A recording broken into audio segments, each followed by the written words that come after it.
First thing is it's 34 days until the spring game, which is just crazy. It's the shortest amount of time, including today. That's the shortest amount of time I think that I've been a part of since Kansas State. Coach Snyder was notoriously known for getting as much training, much development, as much creation and reinforcement of the standards of your program for as long as you can, in meeting and walkthroughs and things of that nature, and then squeeze those 15 practices in those 4 weeks. And as we know, the days go by, really slow sometimes, but the years go by really fast. So it's another spring game opportunity for us. Saturday, April 23rd. What's unique about the 23rd? 23 is kind of the number. I know a lot of people think about Michael Jordan. I get it. But I'm the 23rd head coach at Oklahoma. Some of you all probably already knew that. We've got 23 super seniors. I'm calling them super seniors. But we have 23 seniors. Met with the senior council today. And the spring game's on April 23rd. First time we're going out and competing where they're keeping a score. And there's going to be a result is on April 23rd. So something good about that 23. I can feel it. But 3 p.m., we expect to pack the Palace out. And so buy your tickets now. We need everybody to buy their tickets and pack the Palace out. It's going to be a great day for families. It's going to be very centered on families and having a lot of fun with pregame activities and tailgating opportunities. It's going to be a lot of fun. So it's going to be a great day. We need to pack that stadium out. So looking forward to that. Can't get here soon enough, but we got work to do. And but just going back and kind of how we got to this point. Post recruiting and signing day, our guys have been working close to 8 weeks now, and I'm really excited about the offseason program that we had. As we know, this is a developmental game. You only play the game actually 12 times a year. We have play an actual game, and so you practice this game a lot more than you actually play in a game. So we're a developmental program. We're going to really pride ourselves on that and developing in every way, physically and mentally. This team has had an amazing attitude. Anybody that knows me knows that I'm not a sunshine pumper. I don't live that way. I don't wear those glasses. I guess those be rose colored. Would those be rose colored glasses? Just never lived there. Just, sometimes that's not a fun place to live. I'm a little more negative sometimes, but I've been just incredibly impressed with the mindset and the attitude and the buy-in of our players. They've had a get to as opposed to a got to mentality. And there's just a very refreshing, innocent thing to be around. And, they're eating out a cup of our hands right now. And I say that with all due respect to them, just really soaking up everything that they can, whether that's, foundationally our values, our culture, what we want to be about, what our standards are. Or again, the work that they have to physically do. So we were able to get a lot of work done over the last couple of months and saw improvement in so many different places, starting with the weight room. Just tremendous improvement with our guys and their strength and their speed. Really got more flexible and more mobile. Just really worked hard on our mobility. Learned the value of commitment and the value of accountability. And really what our expectations are, what our standards are when it comes to those two things. And our guys are now defending those things. And they're rehearsing what it means to be committed and be accountable. And we want to have a culture of certainly of accountability, which leads to a culture of execution. Okay. We obviously, over the last 8 weeks, we've had some opportunity to install schematically our offense and our defense to some degree, as well as our fundamentals and the techniques that go along, with those schemes. Got introduced in those areas as well. Leadership development, every single moment that we've been able to trying to develop leadership. And you got to do that incrementally, one conversation, one activity at a time, and really creating, again, good buy-in, and guys are starting to separate themselves from that standpoint. Probably the most important accomplishment that we've been able to establish, if you will, this winter went over again in great detail this morning with the guys, is just the installation of our program fundamentals. We talk about the fundamentals of the game, but there's nothing that's more important from a foundation standpoint than rehearsing, reinforcing, building upon the fundamentals of our program, having a very clear vision with our players. So, how we work, how we compete, how we respond. Again, it's the little things, as we know, just establishing our non-negotiables, uncommon effort, a focused intensity, never quit, and an aggressiveness in every single thing that we do, in this program. Everybody's got a blank canvas, a culture of earning it, get an opportunity. So we're not going to go out there with depth charts. We got to run out there with some guys got to go out first, but what we did today isn't going to necessarily going to look like what we do tomorrow, and give a lot of guys an opportunity to earn the right to play and certainly to compete for positioning. This is a game of performance, not a game of potential, and so we're going to recognize performance. Going into our first practice, I think it's critical. Regardless of where you are in your journey, first year, sixth year.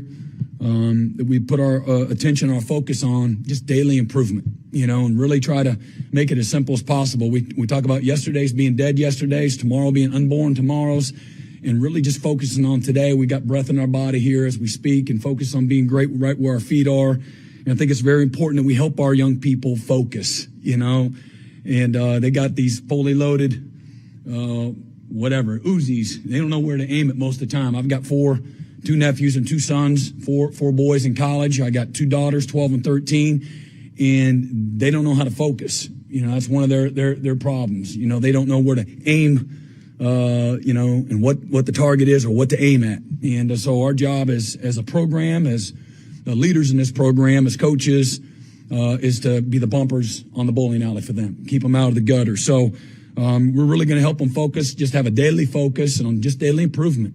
And keep it as simple and basic as you can get it, because that's the name of the game. And, just have a daily focus and a formula for success within that day. And so how we're going to do that is prepare and practice every day with purpose. Not just practice every day, practice and prepare with purpose. Okay? And really, talk about the deep-seated meaning behind purpose, really showing up with, intensity and passion and love for what you're doing. You don't just go to class. You go to class with purpose. You go to class and you're engaged. You go to class and you take notes. You go to class and put your phone away. Same things apply when it comes to the football, the meetings. Everything matters in this program, both internally and externally. So we're going to do our best to again, just have it be a daily focus on daily improvement, have a formula for success every day that they can really apply, and it's very applicable to every part of their life, socially, academically, spiritually, certainly athletically. Number two, again, effort with technique. Can't just be a high effort guy. You don't know where you're going, right? Same thing. You got kickoff coverage. Well, somebody's got to force it. Somebody got to fold. Somebody's going to be unblocked to make the tackle. And then you got a safety involved. Okay. The snapper and the punter, they've got a process. 2.0 is the operation time. Okay. So there's effort with technique. If that punter goes 3-step instead of 2-step, it's 2.2 and a punt's blocked and you lose the game. So you can't just be effort alone. Effort isn't good enough. Uncommon effort's what we talk about, but it's got to be uncommon effort with technique. Okay, that's how you have great execution.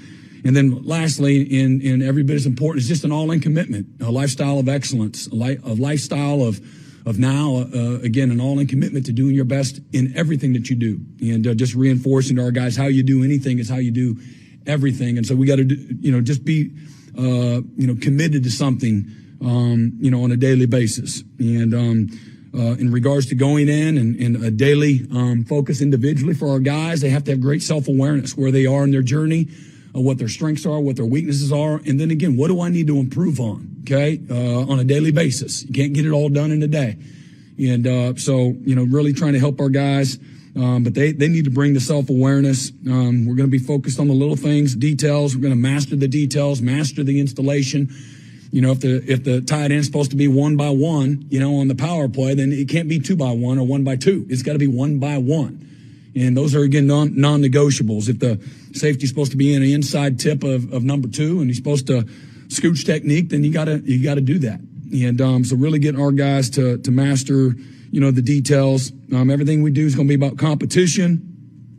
Some guys are going to be in multiple positions, so maybe it's a DB that's majors at corner, but he's also going to play some safety. Maybe it's a defensive tackle that's also going to have some opportunity at defensive end. So he might be a DL if you're going to play both, and the corner or the safety might be called a DB.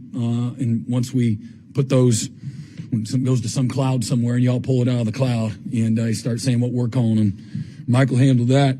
But it's a new team, you got new faces, got new leadership. Again, a blank canvas. I know that we have a very rich history and tradition here of success, winning this program in the modern era. We've played, won 7 national championships, won 50 conference championships. And when we take a back seat to nobody, I know I've promoted that, was a very small part of it for 13 years.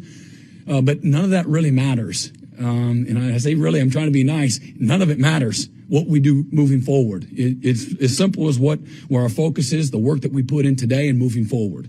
And, we got to start completely over. And as we move forward, we could go win the national championship there. It doesn't matter. This year, when it comes January, we're going to turn the page and we're going to start over again. And we're going to go right back to the beginning, right back to the basics, right back to the fundamentals of the program. And my job is to reinforce those fundamentals, a vision of our program, what our value system is, and try to get our players to completely and totally buy in, be immersed in each and every bit of that. And the football part of it is an extremely important part of that, but foundationally and longevity and sustainability, I think it's very important that we keep the main thing, and that's what that looks like when it comes to a football standpoint. Hard to assess the progress, quote unquote, of our guys with no practices yet. But again, as I said before, just very pleased holistically of the buy-in, of the acceptance of the reestablishment of many standards, and at many places it's a very hard to reach expectation. But our guys have responded. We certainly have not been perfect. We've had some moments through the last 8 weeks where maybe an individual didn't meet the standard. So I'm not trying to paint the picture like everybody's had a A+ grade. But here's what I do know. Everyone has responded the right way when they've had a moment where maybe they didn't have their best day. And so we always talk about, again, having our eyes forward as a program with a windshield mentality. It's always about what's next. And you got to learn from the past, again, the dead yesterday, but we got to really focus about what's next. And if we do that, we know the best is always yet to come. We have 11 mid-years out of high school and 10 transfers, so a total of 21 mid-years that for the first time will be taking snaps for us wearing a Sooner uniform. Really pleased again with the level of conditioning. I think Coach Schmidt and the staff did an amazing job. Out of our top 10 guys, 6 of those guys are portal in regards to returning experience. And so that was a real focus, when we looked at some portal options is, okay, we're losing a ton of, I think, over half of our experience on our roster gone from total starts. And so we really wanted to replace that experience with not only experience, but successful experience. It's like the coach, he has this resume and he's been to 30 places. He's been in the NFL, he's been in high school, he's been in college, he's been in all these places. Okay, that looks good on the surface, but maybe he can't keep a job. Maybe he lacks loyalty. Maybe he can't be happy. Maybe he's difficult to work with. So it's not just having quote unquote experience, but successful experience too. And so we really are excited about again 6 of the top 10 guys on our roster when it comes to returning experience, our portal guys, and we expect all of them to create some opportunities for themselves in some shape or form. And really about all the guys, I know I talked about the daily improvement and that daily focus and that formula for success. The challenge to the guys individually is you've got to create opportunity. You got to create value for yourself every day by the work that you put in, by the accountability that you bring, by the coachability, by how you respond, knowing what to do, learning how to compete at the highest level. And so really talk to our guys a lot about creating that value for themselves throughout the course of the spring. Young guys, going to be a lot, again, as I already talked about, but particularly those freshmen. There a lot of those guys will come in. I'm sure there's going to be some anxiousness and some anxiety. And, for a lot of those guys, it'd be their first college practice. And so we got to really do a good job of being mindful of that and helping them and not putting too much on them, and make sure that we meet them where they are. They're where they're at right now pales in comparison, as we all know, to where they're going to be within their journey. That 17, 18, 19-year-old version is going to look a lot different than that 22, 23-year-old version, just like when they were 13 or 14-year-olds in high school to where they are as, 18 and 19-year-olds. So there's going to be that same transformation that takes place. And so really we're going to try to help serve them that way, and not allow them to put too much on themselves. But again, pleased with attitude, effort, intensity that the players have brought to the table. Our staff, really thrilled again with the staff. Very natural cohesion, good development. There's some new parts that are mixing together, but offense, defense together as a football staff with our support staff as well. We've more than doubled in size, and so just being bigger doesn't mean better. Some people will trump that. We got more. That doesn't necessarily mean anything. And but to me, looking at efficiency and the delegation of responsibilities, and then the accountability that goes along with that to make us, the most efficient program in college football. And but really excited about where we are together as a staff. The relationships that we have, the trust that we have developed. Some of it has already taken place because of relationships prior, and some of it has fit like a glove, like I had hoped, like I had envisioned, and that doesn't necessarily always happen. And but the first experience doesn't necessarily mean it tells the future either. I don't know if I said that right, probably didn't. But one of our first staff meetings back in 1999, where we were out of the Residence Inn. We had some good times over at the Residence Inn, our staff meetings that were over there. Remember, there's some trailers out here. There was no full-time football facility yet. So through whatever it was, December, January, we were staying at the Residence Inn, and then we were on the road recruiting. And so our staff development time, if you will, was done over at the Residence Inn, usually in Mangino's room. He was the godfather. And but our first staff meeting here at Oklahoma, probably have heard the story to some degree. In this first time that Mike Leach and Mangino are talking quote unquote ball, and Leach he's a man of few words, and Coach Stoops is introducing everybody, and he introduced Coach Mangino as the run game coordinator and co-offensive coordinator, and somehow, somewhere we got on the ball plays, and then like in one of the staples of Mark Mangino's offense is to run the power. So you block down, you double, and you kick out, and then you pull the guard around, and that was not in the power was not in Mike Leach's offensive playbook. So after Mangino tells him, what he's going to practice, and can't wait to put that in, and out of the spread concept, and Leach is standing there with his coffee, and he says, well, you can practice it all you want. I'm not calling it in the game. And he was like, that's it. So that was the first staff meeting. So that didn't go off very well, but as y'all know, it ended up pretty good. So 1 year later, we win the national championship. But anyway, we've really had a good time getting to know one another and working together and putting together a good game plan going into spring ball. But it couldn't be, again, more pleased with the players' hunger and thirst for structure, accountability, discipline. If I've had one, I've had 1,000 conversations with players that have come up to me and said, thank you for the structure. Thank you for the accountability. Thank you for the attention to detail. Thank you for the discipline. And so, you don't necessarily need that, whether they're excited about that or not. But it's good affirmation to know that there's a lot of buy-in. And as we all know, sometimes we fight the accountability as people, right? As adults in our own worlds. And but we all know we need it to be successful, to sustain, to have longevity, doing anything successfully.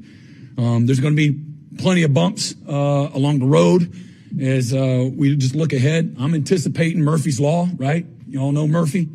What's Murphy's Law? What's Murphy's Law? You know Murphy's Law? hey, whatever can go wrong will go wrong, right? But Murphy's getting ready to get beat down, okay? So that's what I know, just preparing for adversity, and that's what that's just our mindset, just, it's coming. And whether it's as a program or certainly for our players in their day-to-day battles for spring ball, not everything's going to go like we want, but again, just getting our guys with the mindset. I was like, oh yeah, you said that was going to happen. Good, good, because we know that's where the real growth happens. And so there's not going to be change in the development if we don't have a challenge, and so that's our responsibility is create stress, create a challenge for our guys this spring. I'm really excited. We got a great game plan to do so, and to help our guys really grow and improve, and again, with the daily mindset. For more information, you can visit TulsaWorld.com.